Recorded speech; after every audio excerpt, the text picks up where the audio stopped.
Comme chaque semaine, je vous emmène découvrir les artisans qui font battre le cœur de l'Hexagone et les lieux qui font son prestige. Aujourd'hui, dans version française, immersion dans l'art du sculpteur russe Ossip Zadkine, qui en 1910 s'établit à Paris. Découverte de son univers dans Tous au musée. Quand les blasons quittent l'époque des chevaliers et se retrouvent entre les mains du joaillier Samuel Huguenin, c'est toute une histoire moderne qui s'écrit. Chaque décennie marque un virage dans le monde de la mode. S'il y en a une qui a marqué les esprits par ses coupes et couleurs, c'est bien les années 80. Jean-Baptiste Boutin travaille le bois.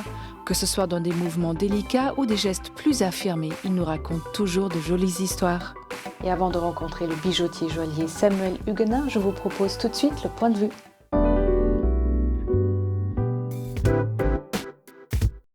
Le tableau d'Eugène Delacroix, La liberté guidant le peuple, est un véritable symbole. Peint en 1830 et exposé au Louvre, cette œuvre est souvent associée à une scène de la Révolution française de 1789. Mais la vérité est tout autre. Elle représente en réalité la Révolution de juillet 1830. Lorsque Delacroix la présente au public, elle fait scandale. L'idée que la République puisse être représentée par une femme seins nus et aux aisselles poilues déplaît fortement. On la qualifie même de poissarde ou fille publique. Les hommes et les plantes vivent une belle histoire d'amour depuis quelques années. Avec un regain d'intérêt du citadin pour ceux qui l'entourent, le livre des cueillettes et des hommes se place comme un véritable guide qui vous accompagnera lors de vos balades jusqu'à votre cuisine. Passionné de botanique, le pharmacien Jean-Baptiste Coquelaire nous invite à la découverte ou redécouverte de plus de 70 espèces de plantes que nous pouvons croiser dans les forêts, prés ou montagnes de France. Le tout sublimé par de jolies recettes.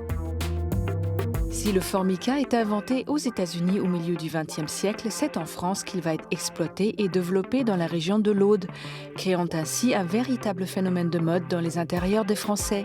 Mais le formica, c'est quoi ? Pour simplifier, c'est un assemblage de papier craft imprégné de résine auquel on soumet un polymère qui rend le tout résistant et brillant. Le résultat, des cuisines, des chaises, des meubles et tout le bon goût des années 50 réunis en un emblème, le formica. Un véritable voyage dans le temps.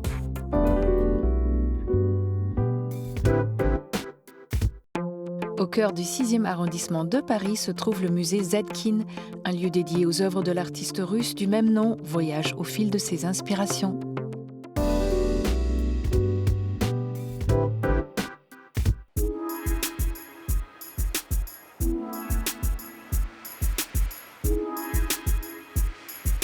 C'est un jardin extraordinaire où les arbres se confondent aux statues. Bienvenue au musée Zadkine, consacré à ce sculpteur d'origine russe, venu s'installer au quartier de Montparnasse au début du XXe siècle, comme de nombreux artistes de sa génération. Lorsque Zadkine s'installe à Paris en 1909, il rencontre, bien évidemment, il vit dans l'effervescence du Paris de Montparnasse de l'époque. Il se lie d'amitié avec Sandrard, avec Modigliani, et tout ça participe aussi du fait qu'il va devenir très vite une figure majeure de Montparnasse. Son œuvre inclassable, mêlant cubisme, mythologie et art primitif, s'est façonnée au fil des années, ici, sous les verrières baignées de lumière de sa maison-atelier, mais aussi dans son jardin. Zadkine raconte qu'à mesure que son grand atelier, ici, rue d'Assas, se remplissait, il était obligé de sortir certaines de ses sculptures dans son jardin, et notamment ses grands bois. Et surtout, il s'amusait à observer la transformation, voire la décomposition de ses œuvres, la toute-puissance de la nature sur ses sculptures. Zadkine sacrifiait donc ses œuvres à la nature, comme en témoignent ces fragments de cariatide dégradés par les insectes et les intempéries. On devine d'anciennes statues de bois taillées selon une technique particulière chère aux sculpteurs.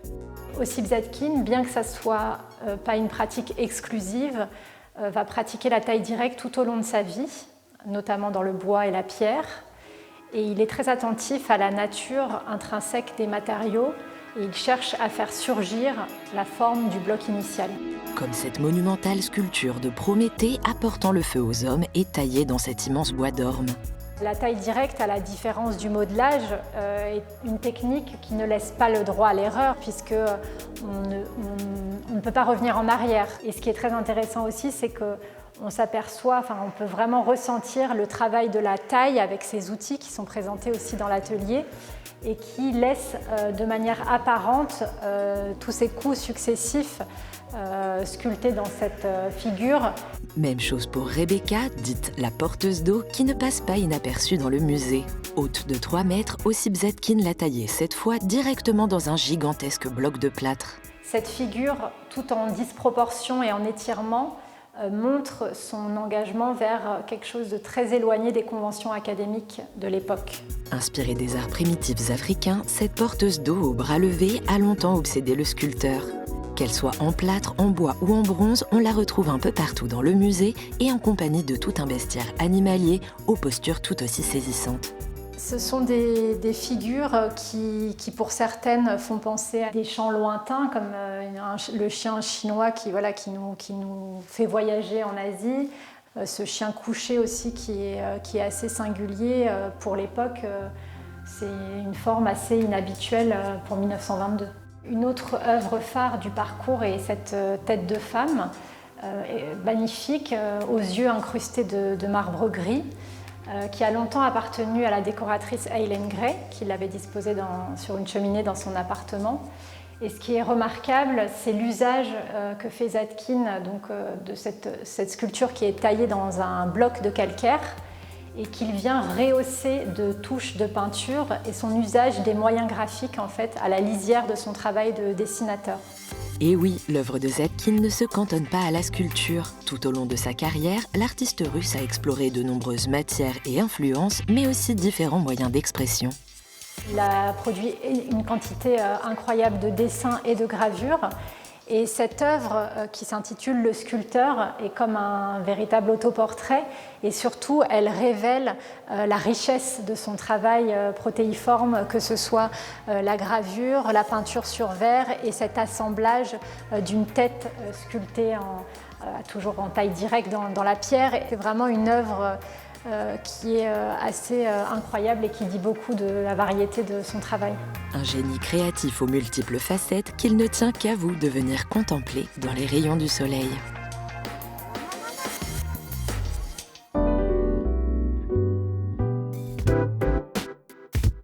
Samuel Huguenin aime les pierres et les belles histoires. Aujourd'hui, c'est celle de son parcours qu'il nous confie dans son atelier de création de bijoux.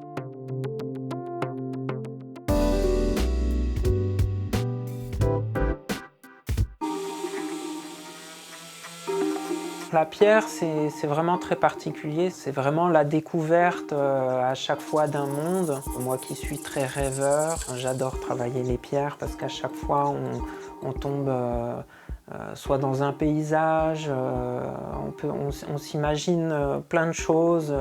On peut voir des visages, et aussi, surtout, quand on démarre de la pierre brute, des fois, ça peut ressembler à un simple galet ou ça peut ressembler à quelque chose qui n'est vraiment pas précieux. Et après, quand on va commencer à façonner la pierre, à la découper, on va découvrir des choses soit qui sont vraiment belles ou des fois on pensait que ça allait être superbe et ça ne l'est pas. C'est vraiment une découverte. Cette découverte, l'artisan joaillier Samuel Huguenin a le plaisir de la côtoyer depuis plusieurs années. Fasciné par la beauté et la variété des pierres, ce sont surtout les pierres minérales qui ont attiré son œil. On aime beaucoup les pierres qui ont des motifs graphiques, que ce soit des pierres qui peuvent être opaques ou des pierres avec un côté translucide ou presque totalement translucide. Mais toujours avec un petit caractère qui peut être donné par une petite inclusion ou par des veines, des choses. On n'aime pas trop quand c'est vraiment très pur, très propre, très clean. On aime moins. Et du coup, la pierre a une personnalité, il y a un petit peu un dialogue quand on la travaille. Un dialogue avec les pierres que Samuel partage avec sa femme Marion, qui, elle aussi, fait partie de l'aventure. Les pierres en elles-mêmes sont très intéressantes et je pense que ce qu'on aime aussi, c'est partir d'un matériau et en tirer vraiment parti. C'est pas forcément de faire plein de petits détails, de floritures, de choses compliquées.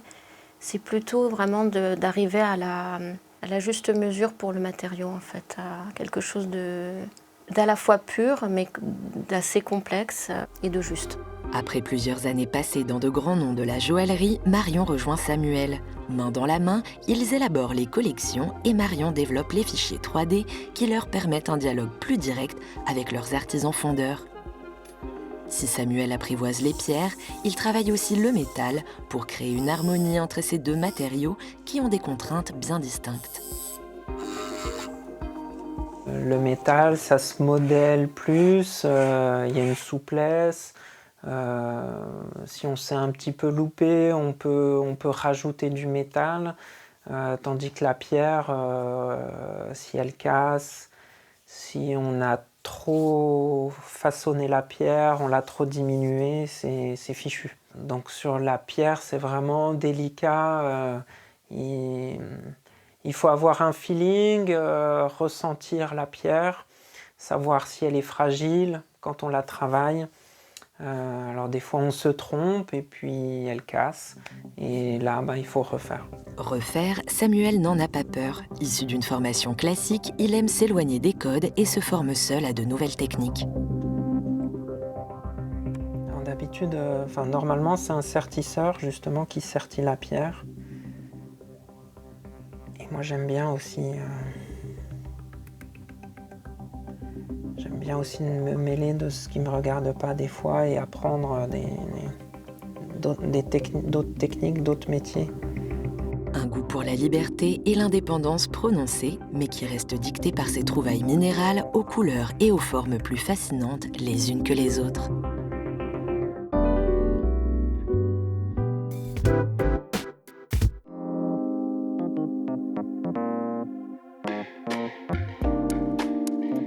Bonjour Samuel. Bonjour Katharina. Vous êtes tombé dedans depuis très jeune, puisque vous n'étiez pas forcément très scolaire. Vous avez décidé de rentrer en apprentissage. Racontez-nous un peu ce processus.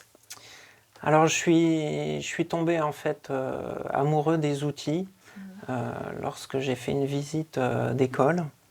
Et tout de suite le soir de cette visite, cette journée de visite, je me suis dit que j'avais trouvé ma vocation en fait. Donc c'est le travail avec les outils qui m'a attiré le plus. Ensuite, vous avez rencontré en 2010 votre épouse Marion. Oui. Et c'est aussi l'année où vous avez créé votre maison de bijoux. Comment vous fonctionnez tous les deux?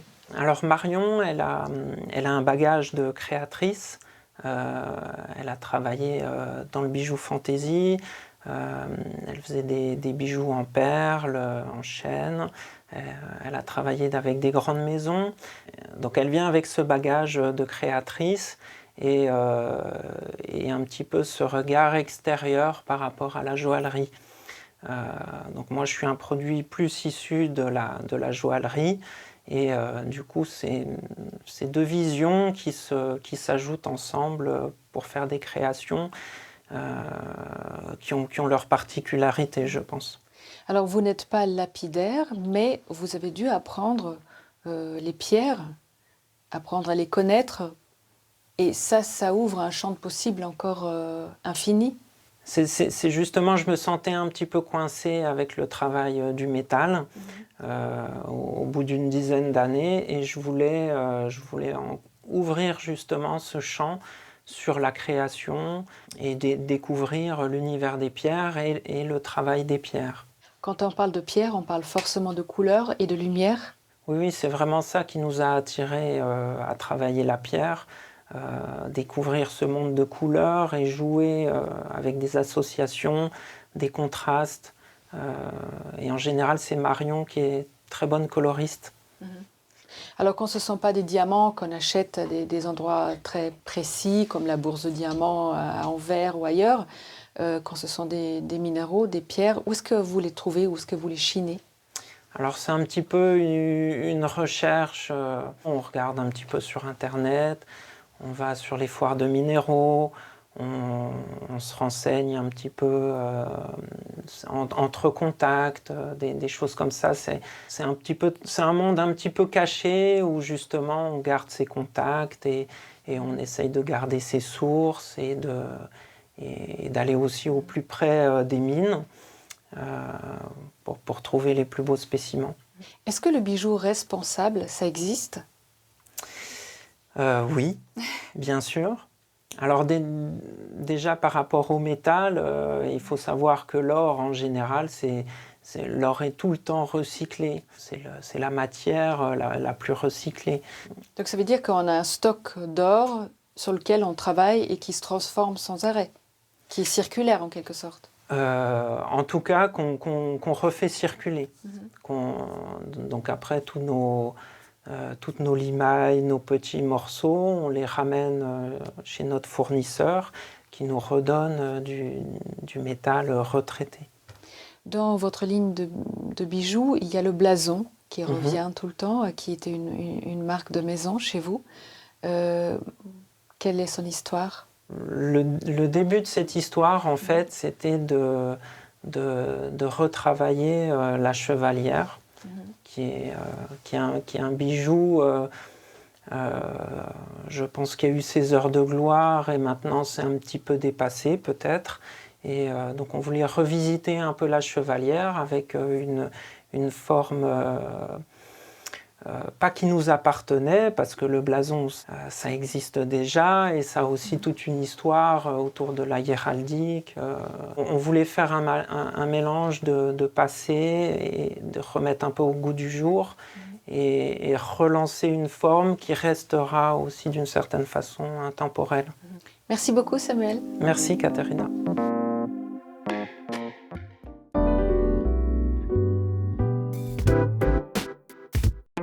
Coiffure improbable, vêtements de sport chamarrés, motifs psychédéliques, bienvenue dans les années 80. Zoom sur cette époque qui a marqué la mode.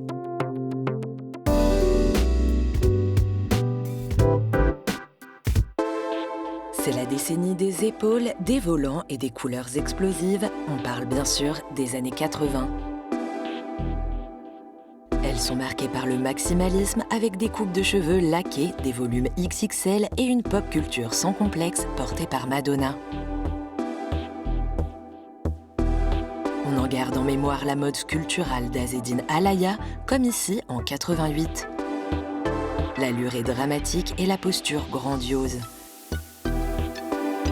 Les vêtements collent au corps et accentuent les lignes. La femme affirme sa puissance et son amour pour la mode. Des défilés inoubliables où l'on croise Tina Turner, Farida Khelfa et Grace Jones. Aujourd'hui, cette mode exubérante inspire toujours les créateurs, comme ici chez Balmain. Olivier Roustin évoque les looks puissants de Claude Montana, créateur phare des années 80, connu pour ses vestes en cuir et ses volumes extravagants. Il les exagère au possible et leur donne de l'aisance pour un effet plus moderne.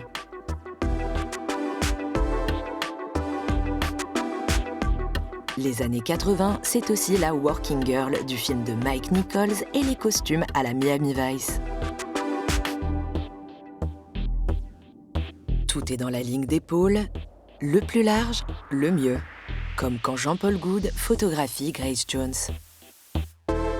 Chez Alaïa, les femmes s'appropriaient le vestiaire masculin avec force et autorité. En 2021, Donatella Versace s'en inspire pour son défilé printemps-été avec des détails kitsch et des couleurs pétantes qui rappellent le travail de son frère Gianni Versace, créateur star de la décennie 80. Elle lui fait d'ailleurs un clin d'œil en ressortant des archives le motif Trésor de la mer imprimé sur des cascades de volants.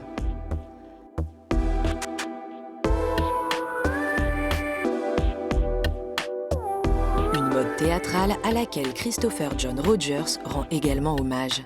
Tête de file d'une nouvelle garde américaine, il travaille des costumes aux épaules affûtées, use le tissu par dizaines de mètres et remet le glamour sur le devant de la scène.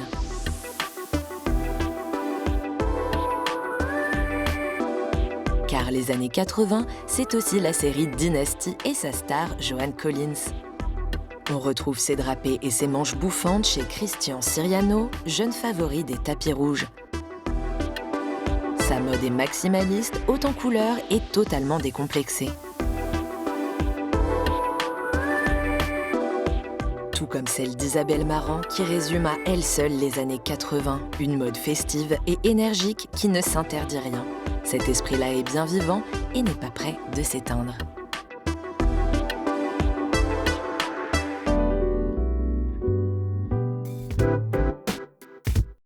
Bois brûlé, taillé, sculpté, cette matière vivante et intense donne à Jean-Baptiste Boutin mille et une possibilités créatives. C'est le geste.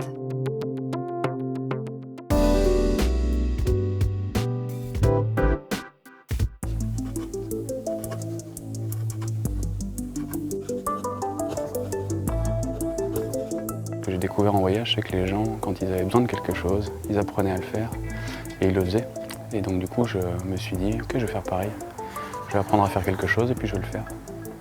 Et puis j'ai acheté un tour et je me suis mis à tourner 10 heures par jour, 7 jours sur 7, pendant 1 an, 2 ans. Puis au bout de 2 ans, je me suis dit, ok, je vais pouvoir vendre ce que je fais maintenant.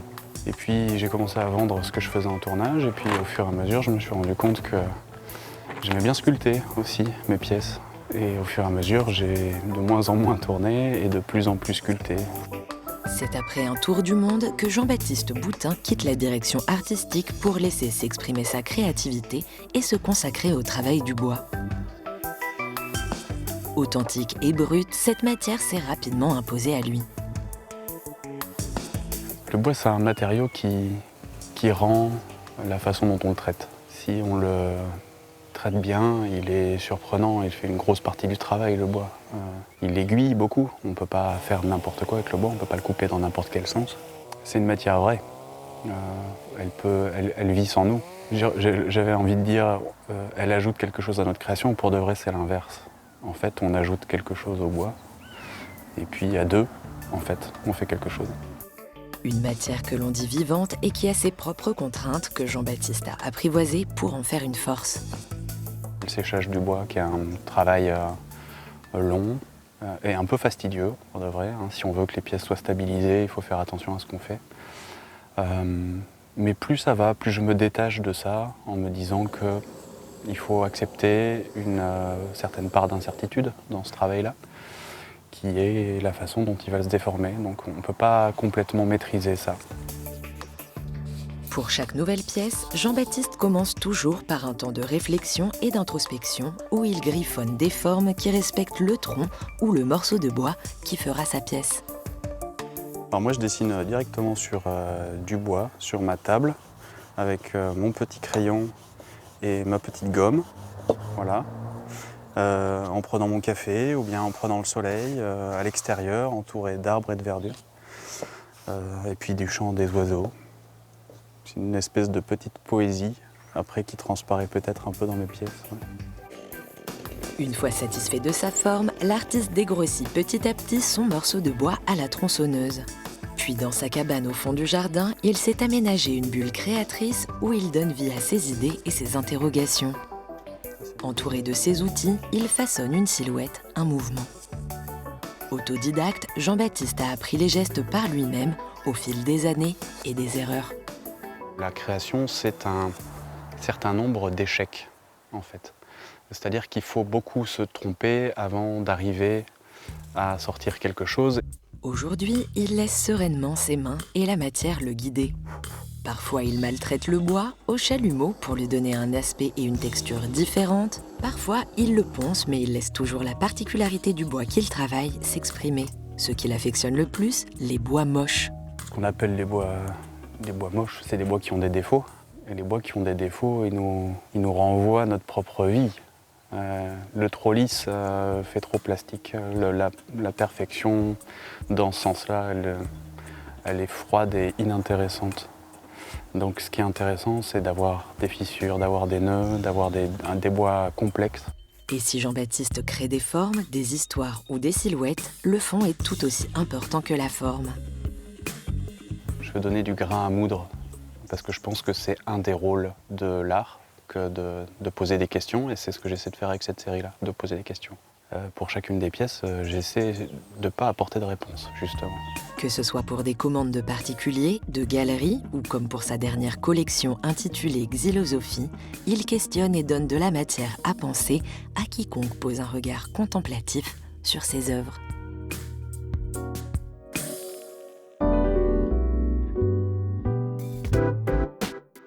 version française est déjà terminée, mais on se retrouve très vite. En attendant, restez chic toujours. Bye.